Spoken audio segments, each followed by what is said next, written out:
Author, Anees Jung. Class 12 का Flamingo, Chapter 2.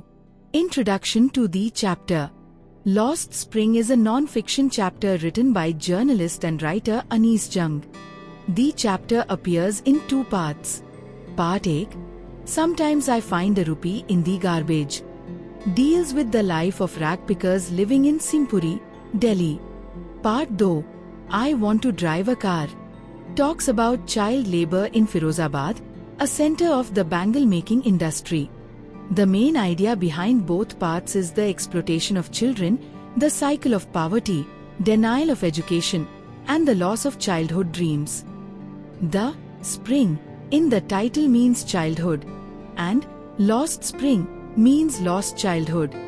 The chapter exposes harsh realities of society. Children forced to work, families trapped in hopeless poverty, dreams crushed before they grow, exploitation by middlemen, employers, politicians, and society. Anees Jung uses real-life encounters with children like Saheb and Mukesh to show how poverty destroys childhood. Detailed summary.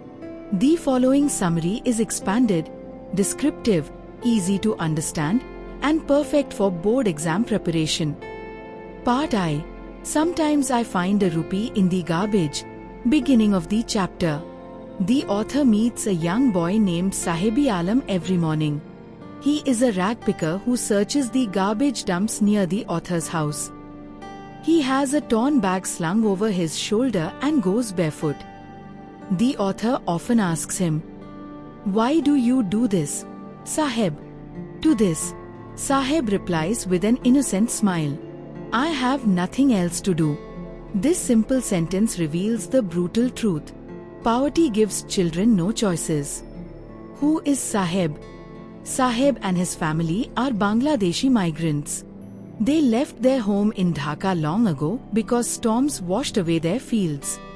They came to India hoping for a better life, but found only slums and garbage dumps. The author says it ironically.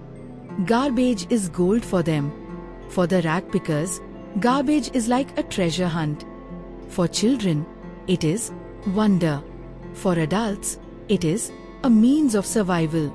Garbage has different meanings for different people, but for the poor, it is their livelihood.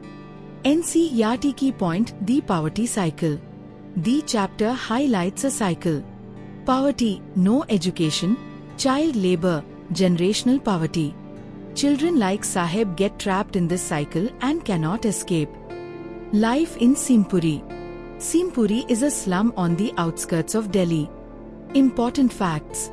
Most residents are migrants from Bangladesh, just like Saheb.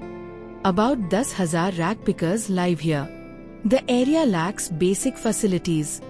No sewage, no drainage, no running water, no legal identity.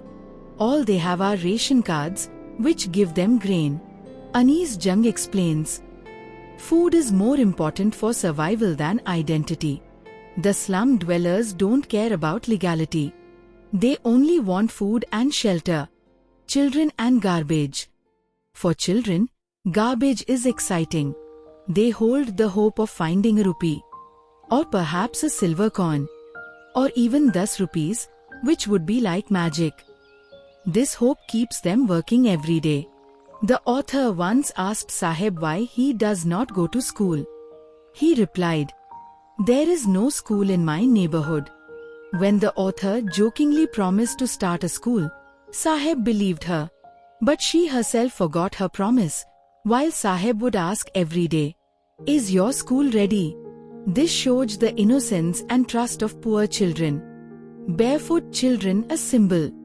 The author observes that most rag picker children walk barefoot. They are not barefoot because they want to be fashionable. They are barefoot because they cannot afford shoes. The author says it has become a tradition of poverty in such villages. Some say their mothers do not allow them to wear shoes because of tradition or religious belief.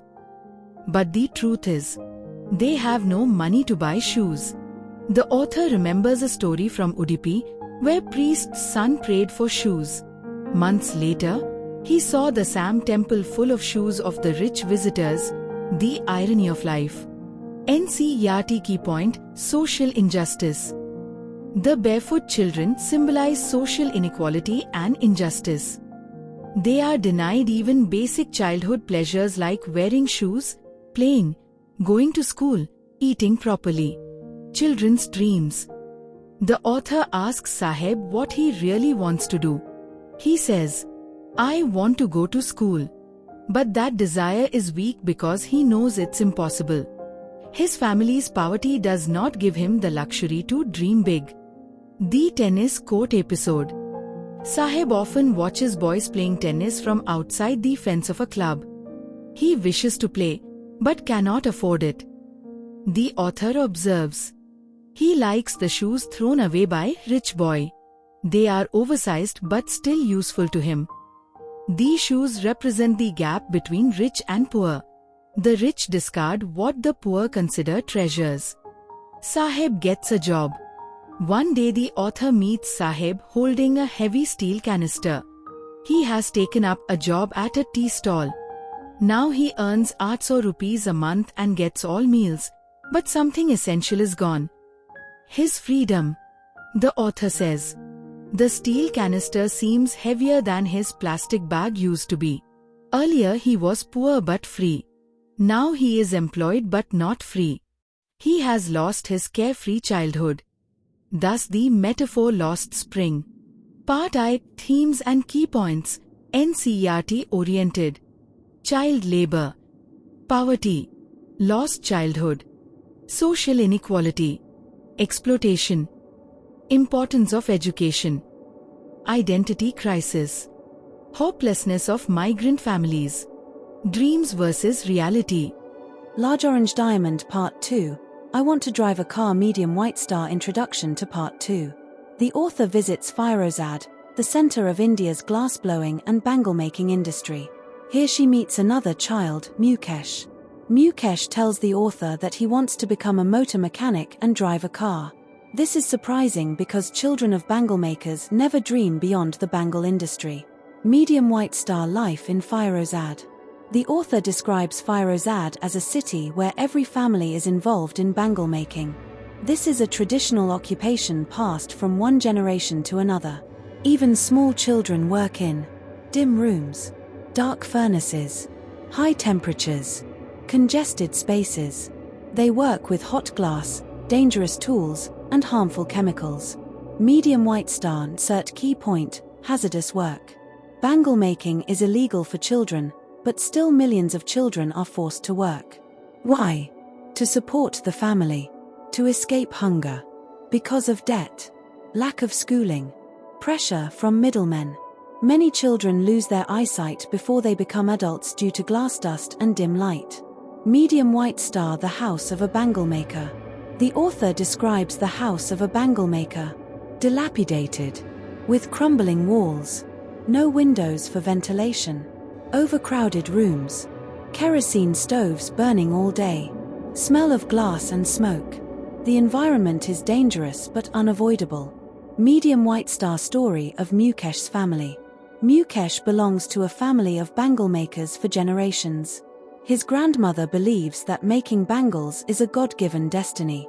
She says it is their karma, and they must accept their fate. His father is old and poor, earning little money despite working hard.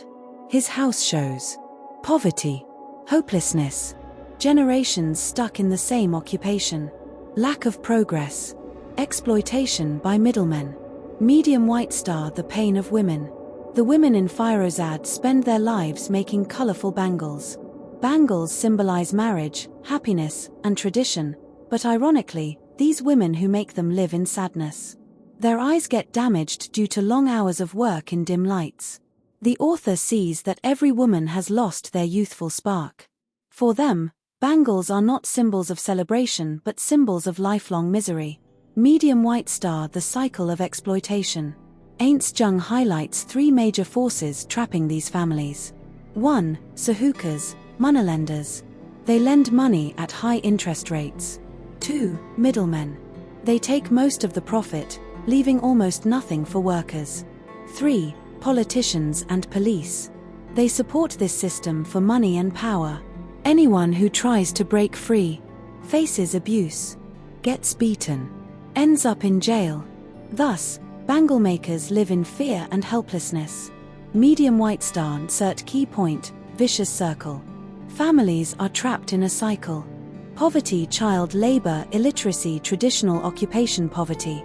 No escape is possible without outside help. Medium white star. Mukesh, a ray of hope. Mukesh is different. He dreams of becoming a motor mechanic. He wants to learn to drive a car. His dream is small, but unique for his community. The author feels that Mukesh has the courage to break the cycle. He may pass through broken streets, but he has a direction in life. He is determined. His dream symbolizes hope, change, and new beginnings. Large blue circle. Part 2, themes and key points. Insert aligned. Child labor, caste and occupational bondage, powerlessness of the poor, exploitation by middlemen, poverty across generations, lack of education, gender inequality, dreams versus reality, hope and determination. Glowing star. Overall message of Lost Spring. The chapter highlights: heavy checkmark, children deserve education, not garbage or dark furnaces. Heavy checkmark, poverty destroys childhood and dreams. Heavy checkmark, society must break the cycle of exploitation. Heavy checkmark, government must protect children's rights. Heavy checkmark, hope can survive even in despair. Both Saheb and Mukesh represent thousands of oppressed children across India. Glowing star. Why the chapter is called Lost Spring. Spring here symbolizes childhood, a time of joy, learning, innocence, and dreams. But for ragpickers like Saheb, bangle makers like Mukesh, their spring is lost due to hunger, poverty, social injustice, child labor, lack of opportunities, generational exploitation. Thus, the title Lost Spring beautifully captures the lost childhood of millions of poor children. Glowing star. Conclusion. Ain't Jung's Lost Spring exposes the painful lives of poor children whose childhoods are lost in garbage heaps, bangle furnaces, slums, darkness, hopelessness. But it also shows that hope survives, seen in Mukesh's dream. The chapter urges society to take action so that no child's spring is lost again.